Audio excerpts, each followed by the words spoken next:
Up next on Book TV's Afterwards, former New York Times executive editor Jill Abramson reports on the state of the news business with the influx of new technologies and platforms. She's interviewed by Vivian Schiller, former president and CEO of National Public Radio. Afterwards is a weekly interview program with relevant guest hosts interviewing top nonfiction authors about their latest work. Jill, it's great to be here with you to talk about your book. You and I have known each other for a long time. We go way back. We worked together at the New York Times in different capacities. I wasn't technically part of the newsroom. And we've kept in touch since. So it's really great to talk to you about your book, which I loved. I found it's really interesting because I have lived through all of the things that you describe in the book and know so many of the players. And I thought I understood this business inside and out, but the way that you constructed it and connected the dots, I found I really sort of got new insights from it. And I'm looking forward to talking to you about that. Thank you. Yeah. And it's really entertaining and dishy, which is kind of fun. So the reception that you got at the beginning was glowing reviews, including in your alma mater. The FT called it a masterwork, which is really great. But then the last couple of weeks, the conversation has changed, and I think it's probably not too strong to say it's gone a little bit off the rails. You have been accused of plagiarism, which is probably the most serious charge that a writer, but especially a journalist, can be accused of. So how did we get here? What's going on? Well, all of the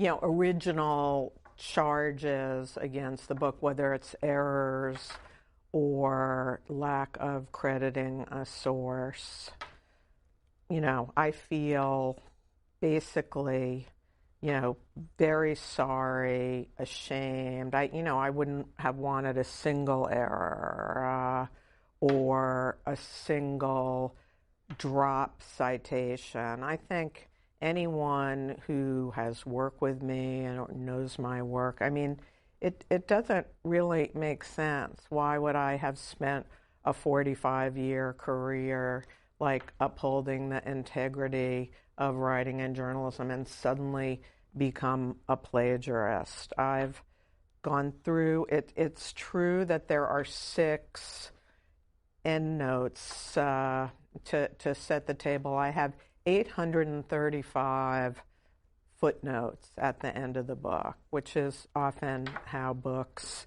do where a source comes from. There are 70 pages of them.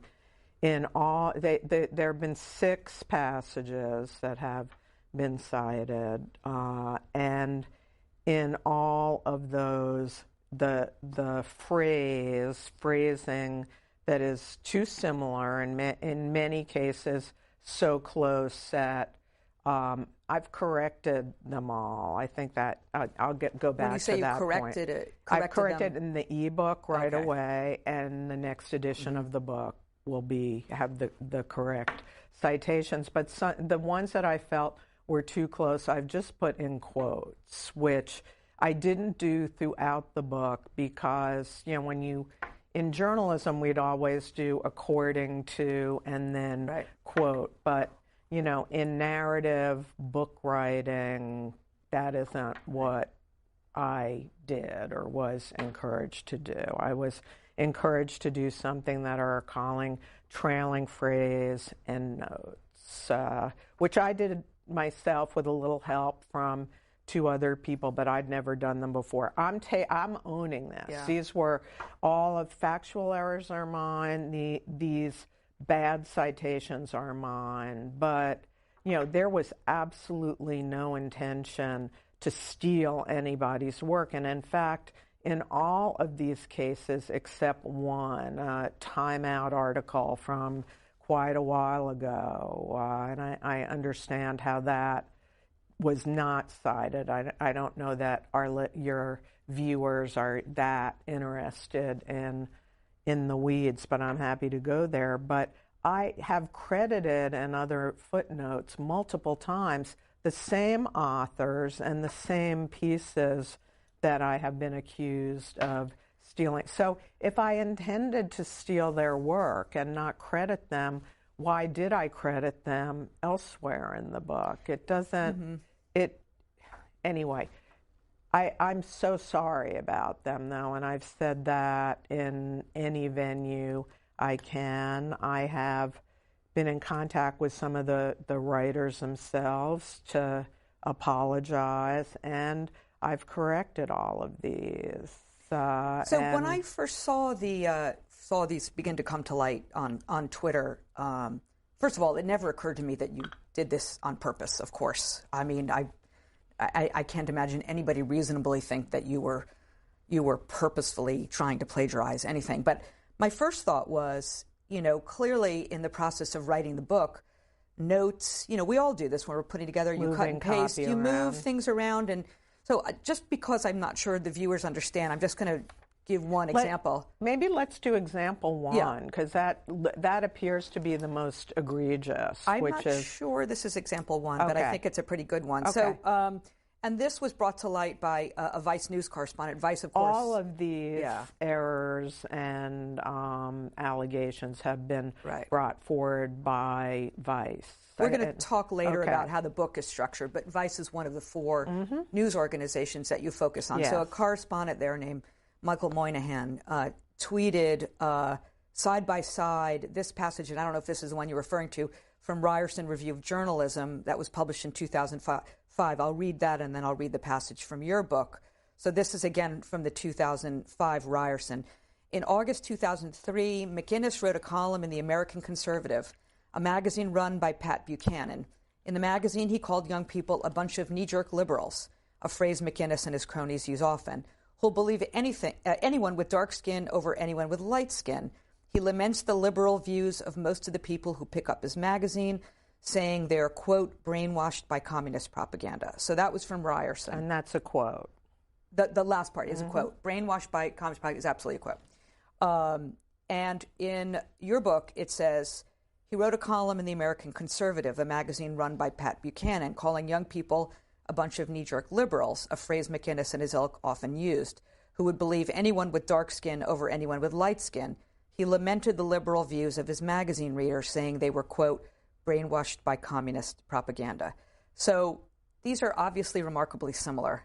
And again, my first thought was this was an editing error. I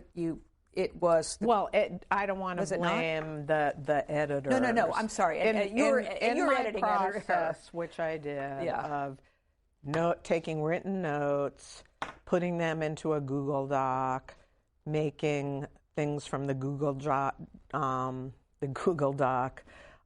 into a manuscript. Right. There were, many times when I was moving copy around. I really tried to be scrupulously careful, and am genuinely horrified that there are these examples. And but on recently, I've watched some of your interviews. You are suggesting it wasn't an error in that this copy from Ryerson ended up in your book. You're saying it's a citation error. Yeah, well, yes. So, but how is it a citation error if it's word for word, almost word for word? Well, that's one where I've reviewed all 6. It should have been in quotations, not just an endnote. Right, or presumably rewritten entirely, one or the other. Yeah. One or the other. Yeah. Although, it's interesting is rewriting it entirely, but basically having the same fact set and Pat Buchanan the quote. Right. Is that really more honest? No. I should have just quoted it and said, Ryerson Review. And, in the end, I wish I had done that more and not denuded the actual text of the book from most quotations. Right. So that's on me again. So I know, let's stipulate that this was absolutely not intentional. I don't have a doubt in my mind. But what some of your critics are saying, regardless of the intention, it's still, the end effect is that it's still plagiarism, and you reject that notion. I do, because plagiarism, and I've talked to some of my colleagues in the English department, and even someone was writing something today. It was in Pew, I think, and it was saying, it was like, surrender, Dorothy, like, Jill Abramson, say you're sorry, admit Kelly this McBride wrote about this for Poynter. Is plagiarism. Yeah. But plagiarism does involve an intent. It just does. And what I did is clearly venial, not venal. It was completely unintentional, and in the scheme of things, not taking like a whole paragraph or long passage from something. And so that's the difference, is the intent. It's venial, not venal. That was Kelly McBride, I think you were referring to, Yeah, who's the ethics chief at I'm Poynter. not, arguing. I'm sure there are experts and people, and perhaps even other professors in my department who might think it is. But you said that you thought Vice was particularly unhappy with the way they were presented, and that that this is sort of a form of oppo research. Does that make a difference here? No, it doesn't make a difference here, but it's interesting to me that the only big protests of anything in the book have all come from one place, Vice. And we're going to move on in a minute and talk about those. But I do want to just ask you a couple of more questions, because some of the other things that some of the critics have brought to your attention is that, intentional or not, that this would not have been tolerated at the New York Times and would be a firing offense.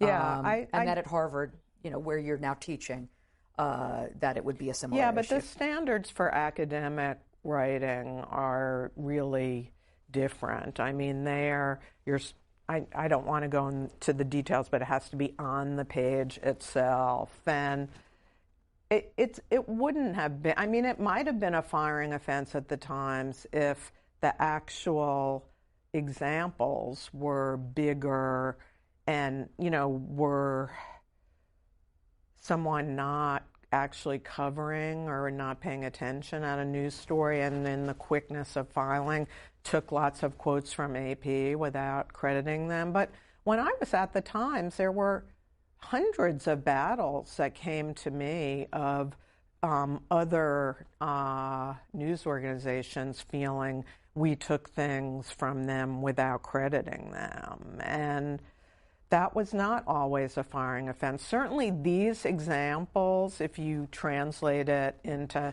how journalism is written, which is different from narrative nonfiction and that type of storytelling, it would have absolutely involved, me talking to the reporter, stressing how serious this is, because I see these as serious, and at least doing an immediate correction and probably an editor's note. But I don't think that these particulars would have been a firing offense. And the standards in academic writing are just different.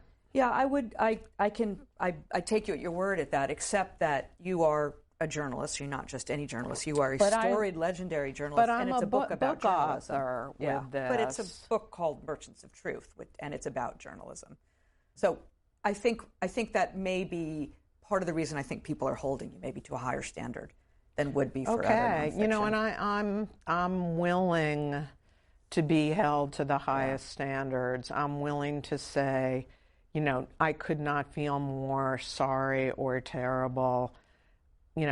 All I know to do is to correct immediately, to try to contact the people who are grieved by this directly, because it's their work, to be in contact with them. And have they been gracious about it, or how has that gone?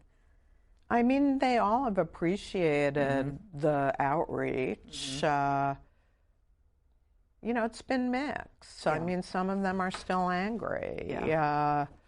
And I understand why they are. And, to be as transparent as possible about, how this could have happened. But, in this day and age, and this is a program about books, the author is left being responsible for all fact-checking, all indexing, all endnotes. Indexing. You create your own index at the end of the book? With a copy editor, and the copy editor is someone I employed. Has it always been that way, or is this a new development? No, it hasn't. I don't know the real reason for that change, but I think, like the story I tell in this book about the aftermath of the financial crisis, when everyone was cutting deeply, every news organization was cutting deeply to, save costs. And, I think that might be why in the book publishing industry. And again, I own these errors, but, doing 835 trailing phrase endnotes, was really difficult, and I was doing it on. It sounds like I'm making excuses now, and I don't want to sound that way. I own these mistakes, but there were 835 of these footnotes to do, and I was sloppy in places. I feel awful. I apologize. Do you have somebody now going back through everything? Oh, I'm doing it. You're doing it. I'm combing it. Yeah. I'm going back through the whole book. Right. Combing it for facts and for any similarities in phrases, or for maybe any other examples. I haven't found one yet that there isn't a footnote for. Yes.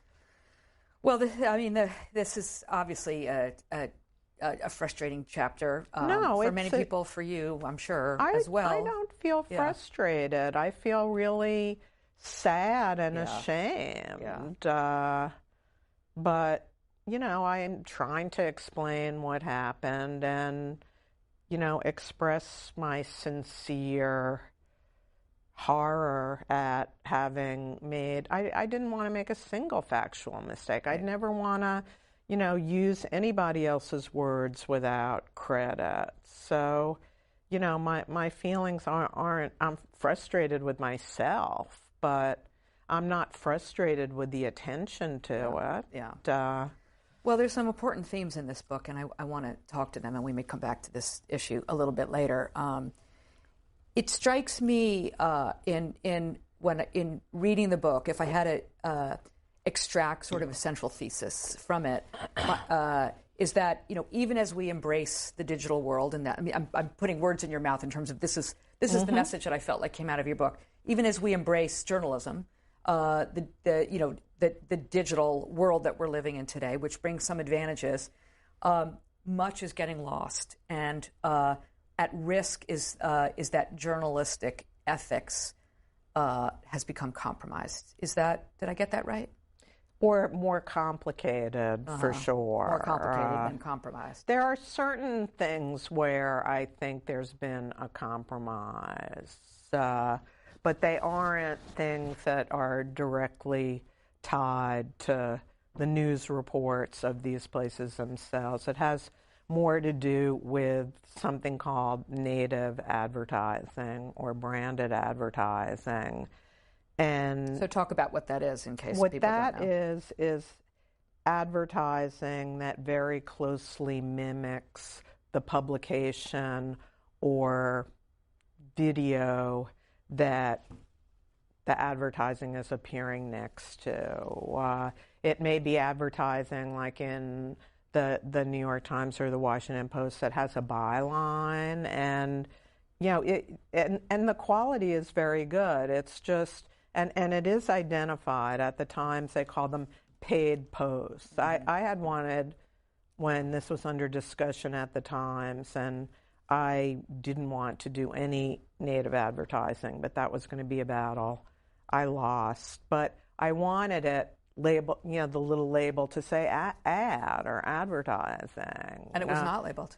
It's called paid posts. Yeah. And so what bothers me about that is, there has been no scandal about these ads so far. I worried there might be, but there is. But it is something that could sow confusion in the minds of an audience or readers. And they're the people I care most about. That's true of the mistakes I've made. I mean, it's my readers who I really owe an I'm sorry to.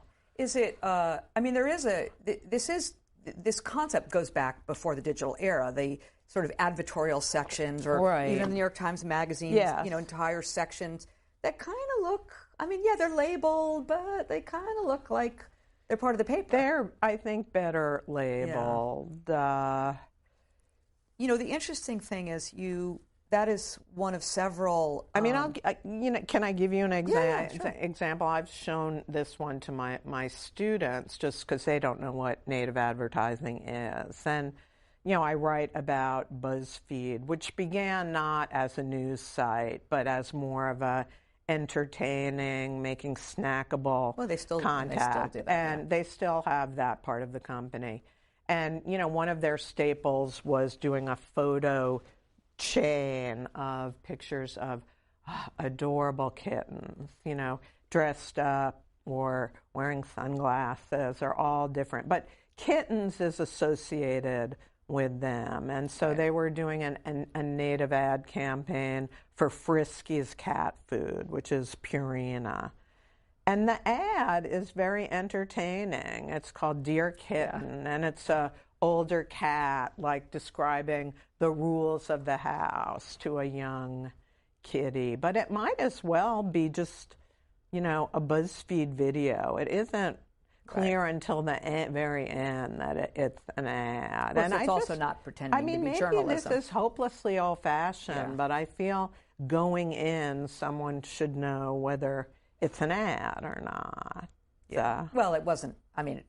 Even if it wasn't an ad, it wasn't journalism. I can't think of any news organization right now, and maybe you'll that doesn't do it on some level. Yeah, and I write in the book, and this is true, that so many of these sort of new products and the idea of doing conferences that are sponsored by corporations, some of which the Times covered.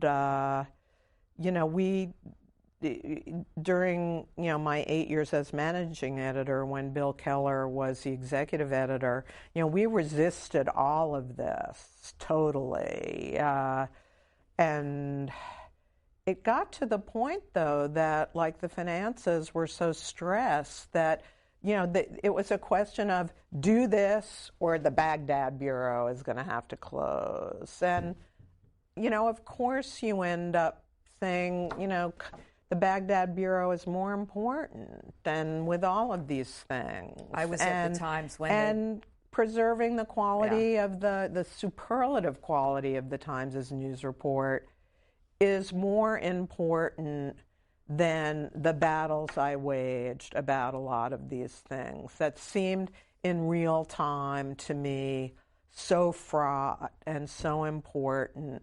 But as it's turned out, these things have generated an important revenue stream. And, my ethical standards in journalism were formed during the print years. Right.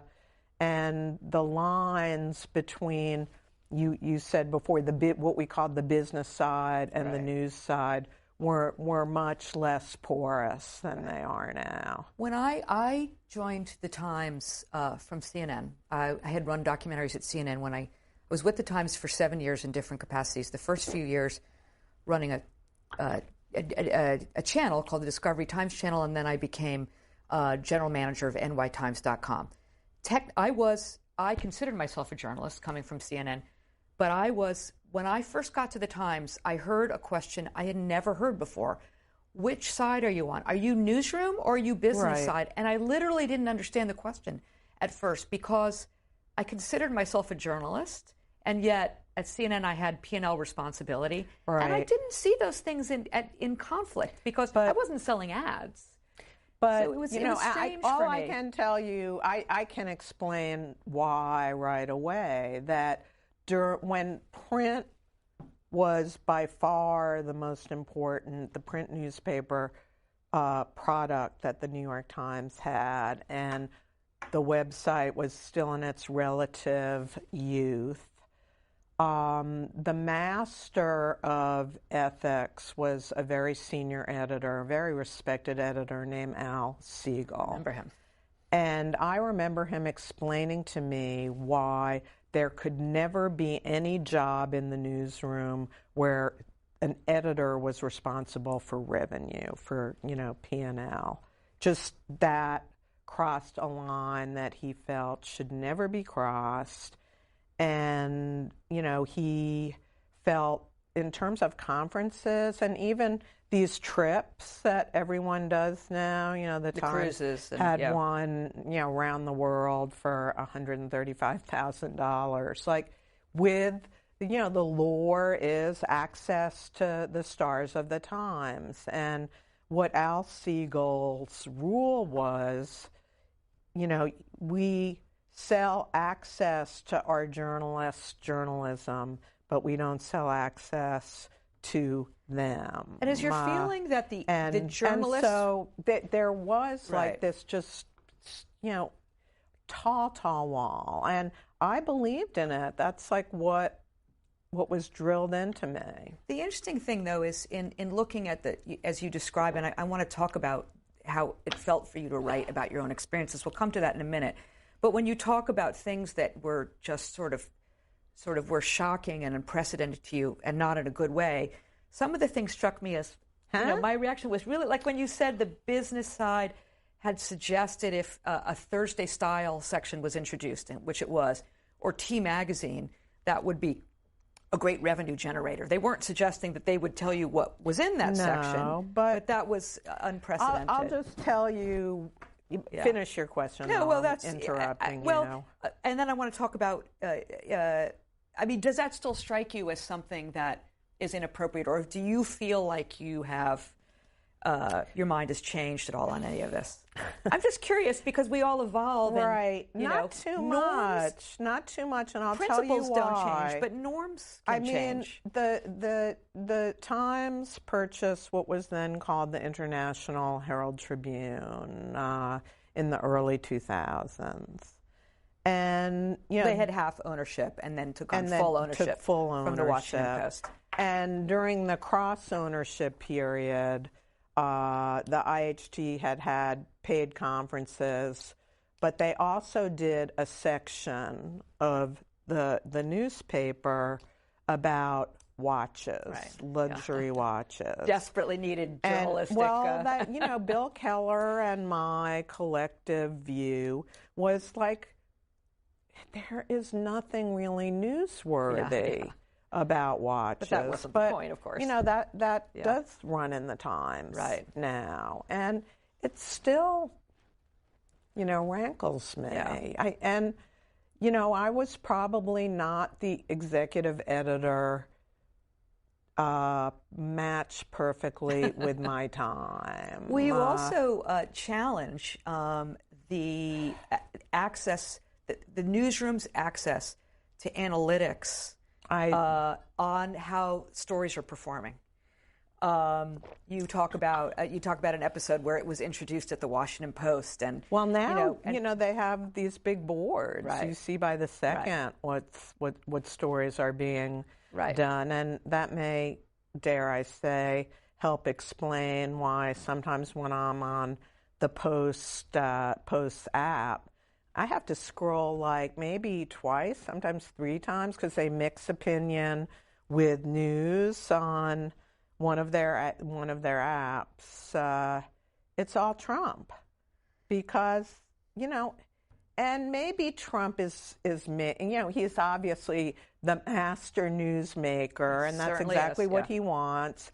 But all of those stories are getting like big audiences and lots of clicks, and there is an implied incentive to have so many. And at the Times, I have a friend who still works there, who admitted to me that when they aren't writing on Trump and something else, like on Chartbeat, or now the Times journalists can easily have access to analytics. So we should explain for a second what Chartbeat is, which you write about in the book. So Chartbeat is, if you're looking, I'll just explain, if it's sort of, imagine you'd only have access to this, if you're inside the news organization.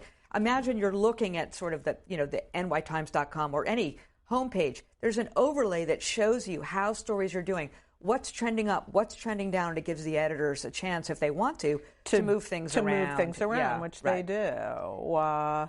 Which definitely, bothered Bill Keller, because he didn't want a popularity contest. He wanted pure editorial judgment. But you describe one of the insights that came from Chartbeat about, I think it was about the New York Times and Washington Post, that one of the revelations that came out of Chartbeat, once it was implemented at the Times, was that the average visit to the homepage lasted only 15 seconds.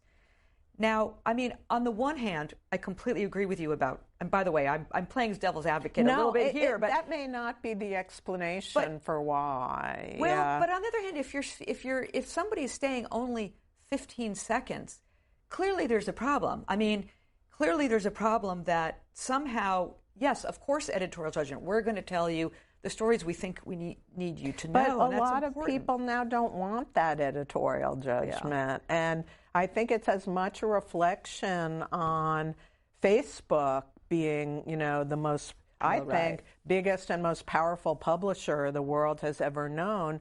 63% of American adults get most of their news on their Facebook feed. Right. I think that's a huge explanation, because the articles are disaggregated. They come as single pieces. Why no one goes to homepages anymore. And some publishers embrace that. BuzzFeed, which is one of the 4 news organizations that you profile, I mean, it started as an organization that used data science to give people what they wanted. It wasn't the idea of, here's what we think you need to know. Well, it didn't start in news at all. No, it was they wanted information that was compulsively shareable. Yeah. And they were creating it for what Jonah Peretti called the Board at Work Network, which I love. But before we leave Chartbeat, I feel, because it's one of my favorite anecdotes, that a Washington Post reporter actually said that he spent considerable time talking to his psychiatrist about his Chartbeat numbers.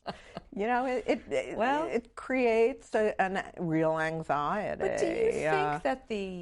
But do you think that a journalist at the New York Times or the Washington Post is genuinely going to think, I'm going to sort of, the idea is if they had access to write about Trump this week, or I'm going to write about the Kardashians or cats or whatever it is. I don't think that at all. But, if you're going to pick between Trump and, a somewhat obscure environmental regulation that nonetheless is being changed, and it's a pretty yucky story. Actually, that's tied to Trump. But you might just factor it in your head. Like, so many things are tied to Trump is part of the issue. Right. I mean, but is the news industry making that to be the say, case? because I feel like I'm kind of being the cranky critic here, that the Washington Post, the New York Times, BuzzFeed, and even Vice have had fantastic coverage, deep investigative coverage of Donald Trump and Russia. BuzzFeed, had a finalist for a Pulitzer for stories they did about suspicious murders of Russian oligarchs in London, where Russia was behind the murders.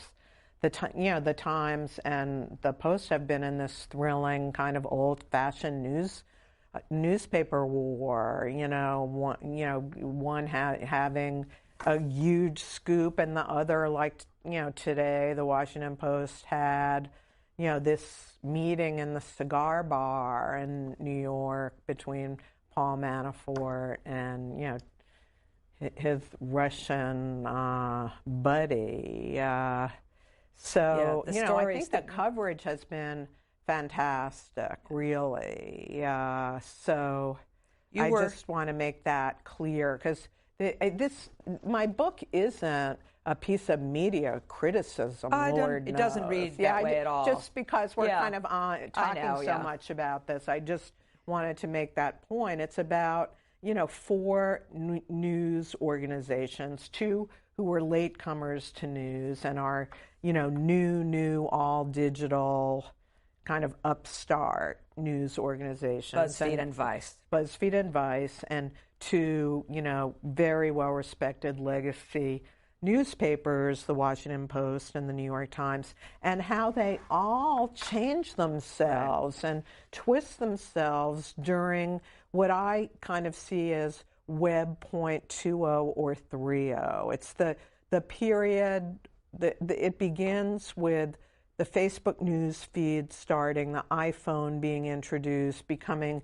the main instrument that people use to read the news or watch the news.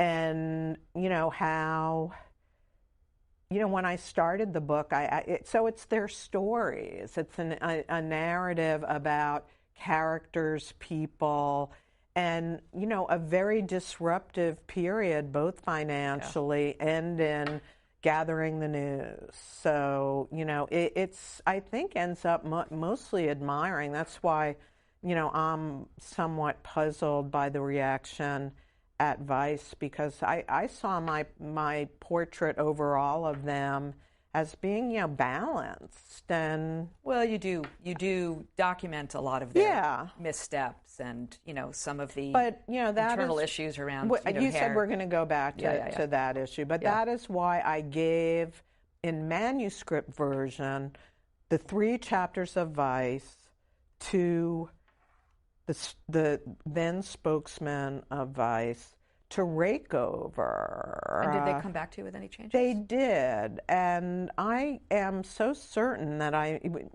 they didn't give me anything in writing, whereas the other place I gave manuscript pages was the Times, which came back pretty comprehensively and in writing. So it's possible, because I'm better on print than through my ears, although I do listen. So each news organization saw the chapters. An editor at each one, I asked. But anyway, what point were we on? That we were talking about Chartbeat and analytics. That BuzzFeed has been able to embrace and harness this to, for a long time. I mean, that was all. Shifting fortunes.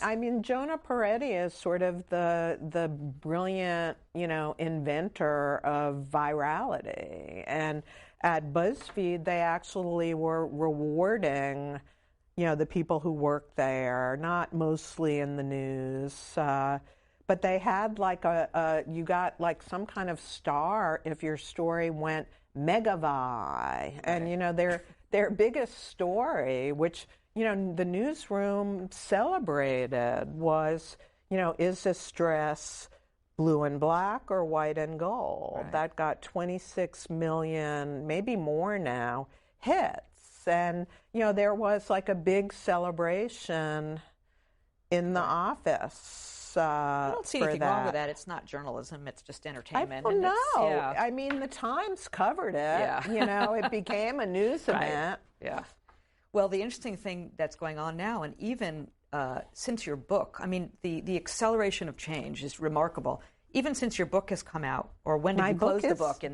Is dated in some ways. All 4 now. organizations, BuzzFeed and Vice have been hit by very serious layoffs. BuzzFeed News. In general, as you know, the digital news organizations, like winter has come. Winter has come. And the irony is that Facebook and Google, which enabled all of them to grow initially, are now like the instruments of their decline. And that's because they're hoovering up for new digital advertising, almost 90%. One could submit that the digital news organizations made a mistake by putting all their eggs in the Facebook basket. And for a long time, it worked.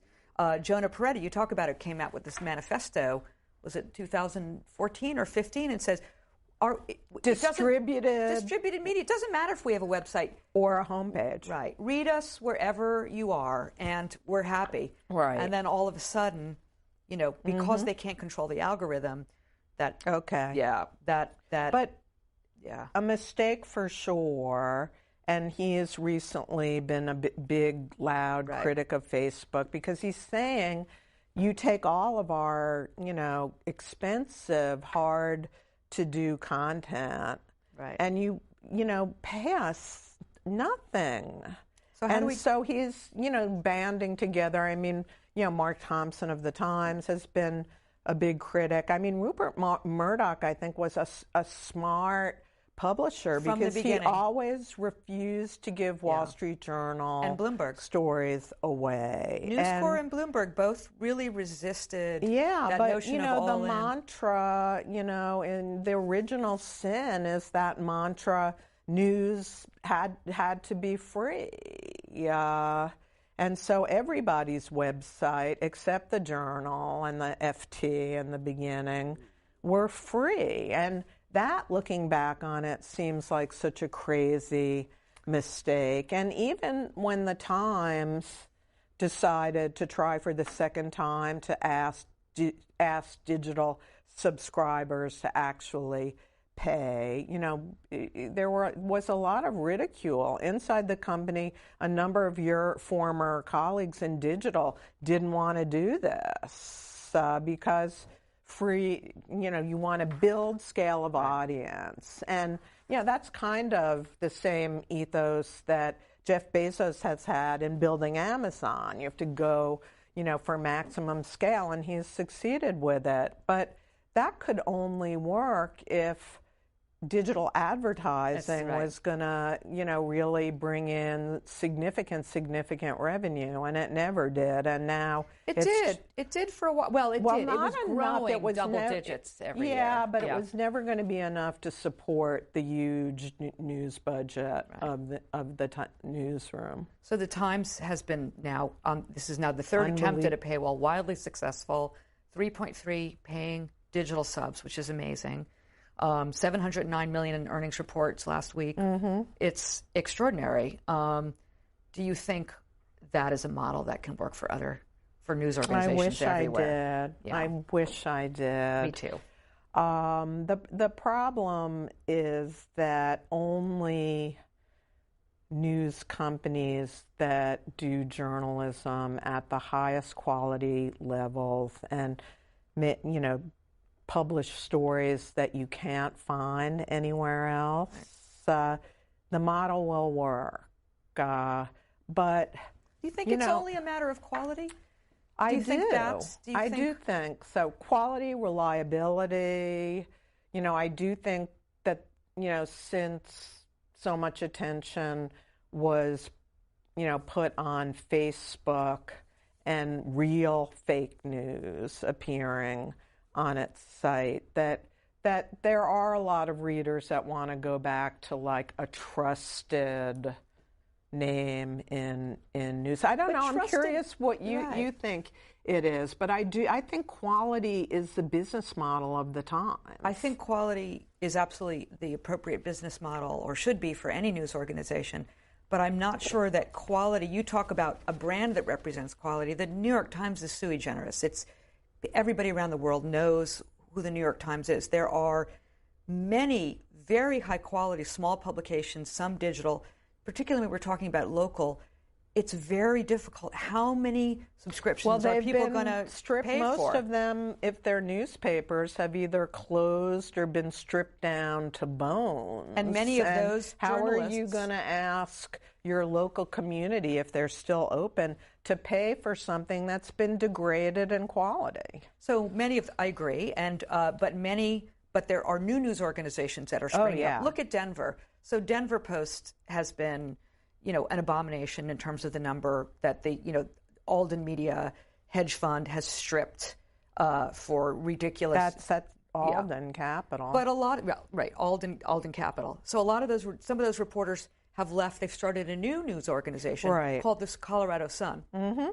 Colorado Sun actually is doing okay. And it's all digital. It's all digital, but how many of these news organizations, that's the question is... will get people to pay. Is it a nonprofit? No, they're not actually a nonprofit. Okay. I don't know that should matter. New York Times is not a nonprofit. Well, there are now many of these, like, excellent all-digital news sites, and some of them are nonprofits, so they've been able to get funding from, Pew, Knight, some of these big foundations, and the ProPublica, I'm on the board of that, and besides the Washington Post and the Times, like, witnessing like this surge in subscribers, which is partly the so-called Trump bump. The checks started coming into ProPublica. They've been able to grow like topsy, and they exist to provide first quality investigative work, often to local and regional publications or local TV stations that can't afford to do investigations anymore. Yeah. So, they've been around for a while. Joel Kramer started the Min Post in Minneapolis, I think more than a decade ago. And, he did it because the Minneapolis Star Tribune, where he had been, I think, both editor and publisher, was stripping down. I do. Look, I think where I completely agree is if you're not quality, then forget it. But even then, it is very difficult. You quote several times Clay Shirky, who I think both of us revere as really he's an academic and a great thinker about the media. And he wrote, a very seminal piece, I think you talk about it in the book, called Thinking the Unthinkable. And his conclusion is that it's about what's going to replace the traditional dual revenue stream of ad revenue and subscription for a print newspaper. And his conclusion is there's no new revenue stream that's going to come down. He has a line in that just says nothing will. But and then it goes on to say, but everything might, meaning try experimentation. And look, the daily podcast began as an experiment, and Michael Barbaro is a huge star. I think 25 million people had downloaded it, and it's much more now. Right. That was an experiment. Let's try it. Right. I want to talk a little bit about the section on the New York Times, because you write this book. I mean, it's very lively. It's very anecdotal. Like I said, it's very dishy, which made it fun. But you do have sort of a repertorial distance for most of the book, except for a section of the New York Times, where you switch to first person and you tell incredibly personal story about your own. And how hard was that? Well, I actually considered trying to keep it all third person, and that was ridiculous. Like, Abramson went up to, that was weird. Gonna do. So it was really hard. Yeah. I rewrote that. It's not that many pages, but I felt like I never got it right exactly. But should I say what it's about? Yes. Yeah, I don't think we should keep that a mystery. No. Yeah. Sorry, my voice is getting a little froggy. Yeah. It's about the period of my serving as executive editor, where the first woman to serve as executive editor. And as first woman managing editor, first woman Washington bureau chief. But I was, my kind of mentor when I was managing editor was Janet Robinson, who was the CEO, and how to navigate the politics of the times. And maybe that's ironic. I mean, I thought she gave me a lot of really great advice. But she was fired, in my, I think, first year, just the first year anniversary of my being executive editor, and she was the first woman. And there's a new CEO who was Mark Thompson, who had run the BBC. And in his job, he ran everything, news and, business. And so he came from, an institution that, at least in his way of leading it, was very blended. And, that was new and different at the times, that there would be joint reports, like half journalism. But you're not suggesting he was trying to drive the editorial agenda? Yeah, okay. No. But he was, making big requests of, the newsroom, not about don't cover the campaign, but that had to do with the way we work. And, all of the executive editors I had worked for, drilled into me, the newsroom's independence is so important. So basically, I, raised Cain too frequently. And, I know that I was perceived as, the word difficult. I mean, you probably know this from when you were there. And so I didn't want to be not self-critical, but, I was fired in May of 2014 and got a job evaluation from the publisher that, didn't talk at all about the amazing journalism I had shepherded, but, talked only about, my, failures in personality. Can I read a line that you have in the book that you wrote about? You said, I was seen as playing favorites and as being overconfident in my opinions. I had a bad habit of cutting people off and didn't listen enough. In short, I was seen as pushy. Yeah. That is a familiar refrain for a lot of women. Yeah, and after I was fired, Paul Steiger, who invented ProPublica and was my boss at the Wall Street Journal for a while, his wife designs jewelry, and after I was fired, she had a whole pushy line of jewelry, and she gave me a necklace that says pushy. Would this have happened? Would this have happened if you were a man? Is it gendered? I mean, I think, number one, I was not fired because I'm a woman, and I've never said that. I've been asked that question. But, I had plenty of time after I was fired to really go back over, my tenure. And I read some studies, and I had no management training before I took the job. I should have demanded it. My two predecessors had it. It wasn't offered, and I didn't ask for it. But I read some studies, and they said that there's lots of data showing that when a woman achieves and gets the very most senior position, her likability falls off a cliff. And she is described very personally, often with the B word, often as pushy, too ambitious, and that, the same examples that, provoke that kind of judgment are actually seen as leadership in men. Right. So I felt, there is a double standard, and I recognized some things, not, everything. As I said, I am self-critical.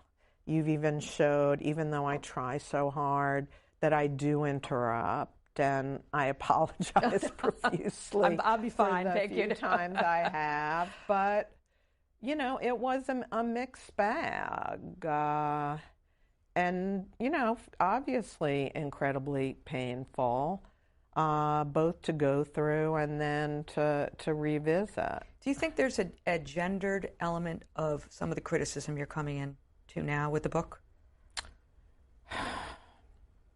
I have trusted readers of everything on. You don't read everything that's written about you.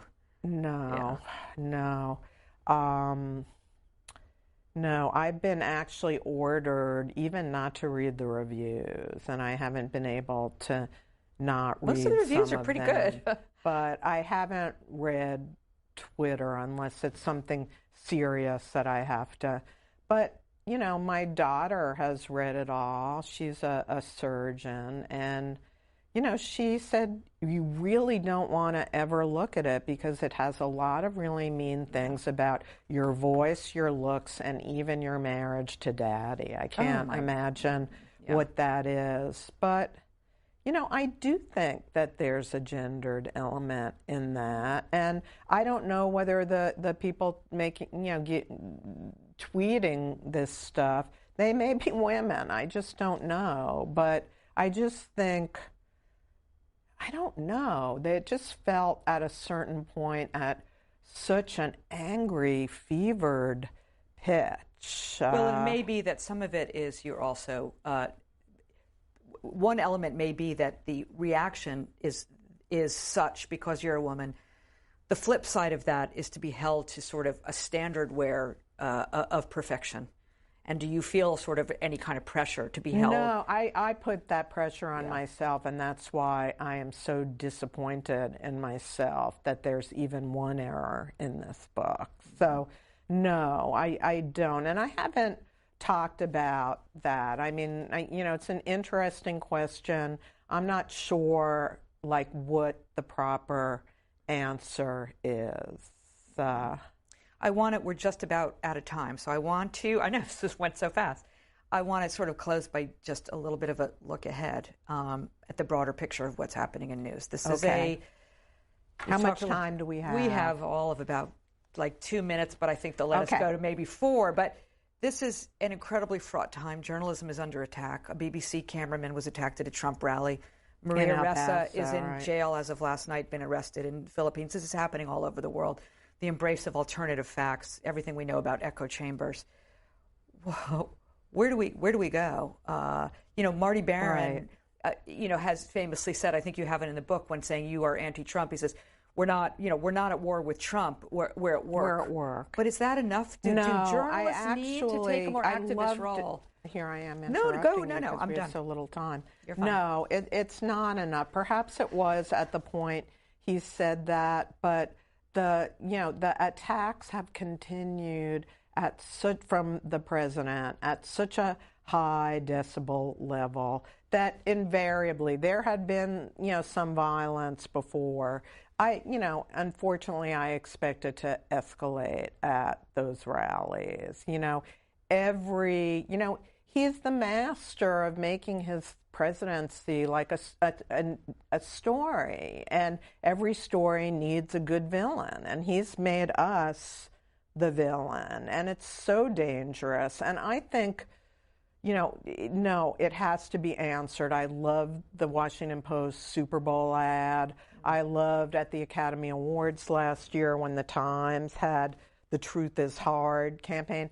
I think we have to speak up much more, much louder, and remind people why the founders uniquely protected our profession in the First Amendment. The first is first for a reason, and we were entrusted at the beginning of this country to give people reliable information and to protect them against abuses of power. And the need for that is ever greater. It's woven into the fabric of democracy. But I share your worry. But, I have to believe as our country will survive this presidency, that so will our profession. Amen, sister. And that is a perfect place for us to stop on that hopeful note. So thank you. Yeah, thank this was you. Great.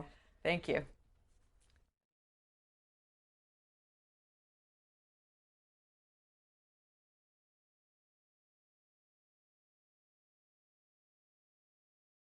If you'd like to view other Afterwards programs